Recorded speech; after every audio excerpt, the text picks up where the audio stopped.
Ladies, gentlemen, and Haradrim of all ages, today marks the release of Season 5 for Diablo 4, and with it, not only a number of new mechanics and activities, a full reshaping of a large portion of the gear in the game, but of course a slightly changed leveling journey as we have every time around. And as someone who has already hit World Tier 4, right around level 50, all within just a couple of hours of release, while also stopping to do the actual questline, which is honestly pretty inefficient of what I did, I figured now is probably the right time to stop and to talk about how you should be efficient within the early section of the game as far as how to level up to 100 as quickly as possible and how to actually get gear so you can get your build online as quickly as possible, especially now that you actually need to fill the Codex of Power out with random drops. And now that we've been able to do some preliminary testing and trying out different stuff along the way, I actually have some numbers to share. So today we're going to go over each of the best activities to do while leveling, do a direct experience gain comparison from some testing I did just before going into World Tier 4, so this was all on World Tier 3, and we'll be talking about the other rewards that you get from each activity as well. Legendaries, materials, reputation, things like that. And last place then, but still worth doing if you want to get questline progress, the Hellsbreach Dungeons, an interesting new part of World Tier 1 and 2, and these were added to the season itself to be a sort of introduction to the mechanics that will later be present in the Infernal Horde in World Tier 3 and above. These have a fair bit of density in them, they're actually quite good, they're better than just normal dungeons in early World Tiers for the most part, and in World Tier 3, I was getting approximately 125,000 experience per minute, which is good, but it is the lowest of the things that I'll be talking about today. The legendaries in here weren't overly common, but if you beat the boss at the end, there is an equipment chest like the Infernal Horde itself, which you can open at least once, and it's not bad at all. You want to do these either if you want questline progress, but they aren't really worth repeating like over and over, doing on repeat, at least not in the early stages of the game for these reasons. The second up then we have the Helltide Solo experience. It's worth mentioning, unlike most activities, Helltide actually is exponentially better in groups because it counts as open world content. That means that it does not scale enemy health with the number of players that are in your group. So 3 players can essentially just clear Helltide 3 times more effectively than 1 player can. That said, I'm doing these comparisons solo so you have more accurate numbers to work around, and Helltide Solo walking around doing events when you see them, but otherwise just trying to be actively killing stuff as much as possible, gave me around 173,000 experience per minute. So about 50,000 more per minute than Hellsbreaches. It's better than Hellsbreaches by a fair bit, and this is what most people will want to be spending most of their time doing, at least in World Tier 1 and 2, because it is repeatable, it is simple, and the only times that you can't do it are 5 minutes per hour. Then the next step up is Blood Maiden Farm.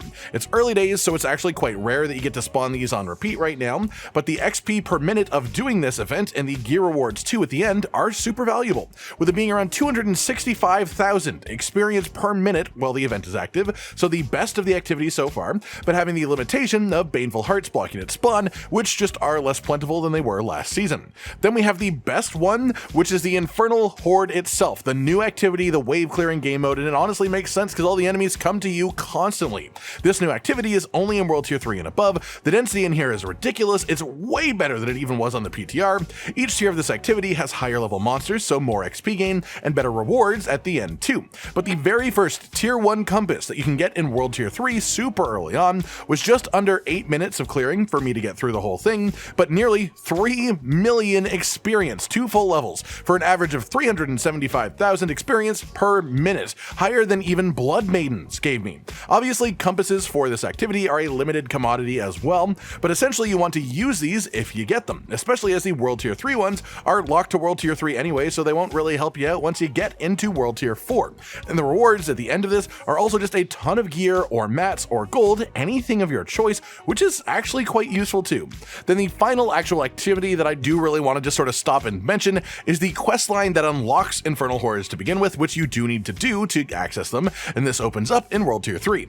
The very end section of this questline is an extended mini dungeon that has insane monster density throughout, lots of enemies, lots of elites as well, just the whole way through. It doesn't stop, and unfortunately you cannot reset this dungeon without a group, so you can't just run it on repeat, but it is super high value, very worth doing, and the only question really is whether you should do it in World Tier 3 as soon as possible, or wait until World Tier 4 so that you can do it with the boosted XP gain and the rewards there too. And the general answer I have is whatever works for you, honestly. Both are viable options, but there are considerations. The longer that you hold off on unlocking Infernal Hordes, the less compasses you will be able to get early on. And as we just went over, the Infernal Horde itself is actually an extremely potent bit of rewards as far as experience and gear, and also actually reputation gain, because you're just killing loads of elites the whole time too. All that said, as soon as you are powerful enough to comfortably do tier 21 or above Nightmare Dungeons, the World Tier 4 Nightmare Dungeons, those are where you'll want to stick yourself most of the rest of the way to 100, or at least until your Paragon glyphs are reasonably well upgraded. It's just way too valuable to double up the experience grind with Paragon glyph experience as well, and the gear grind too, just passively as you're going. Not to mention that this season, our reputation grind comes from any elite or boss enemies, so this stacks up even better with the concept of Nightmare Dungeons. So to put it simply, Nightmare Dungeon tier 20 and above are the best thing that you can do for this. Infernal Horde are pretty much secondary to this whenever you have a compass. Blood Maiden and Helltide, if you can spawn them, are extremely good.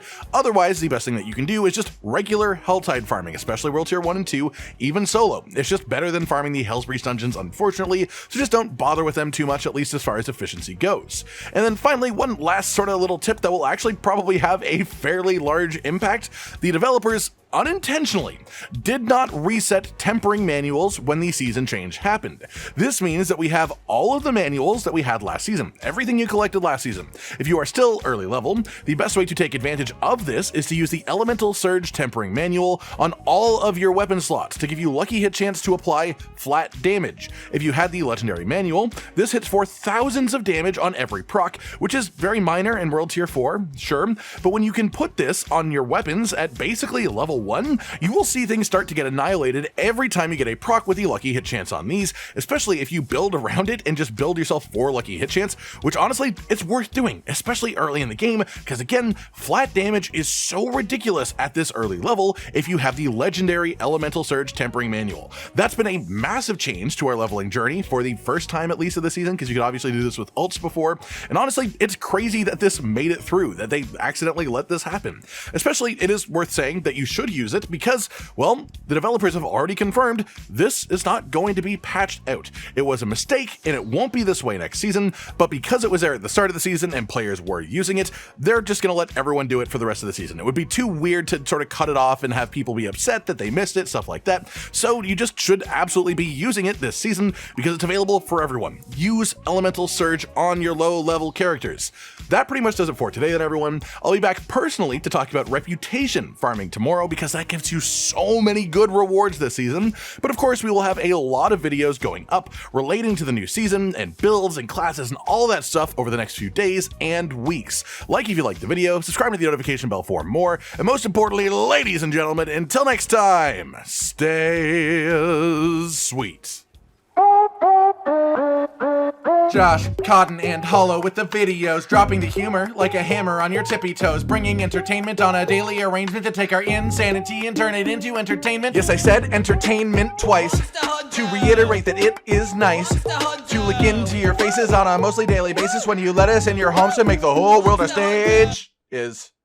Goodbye.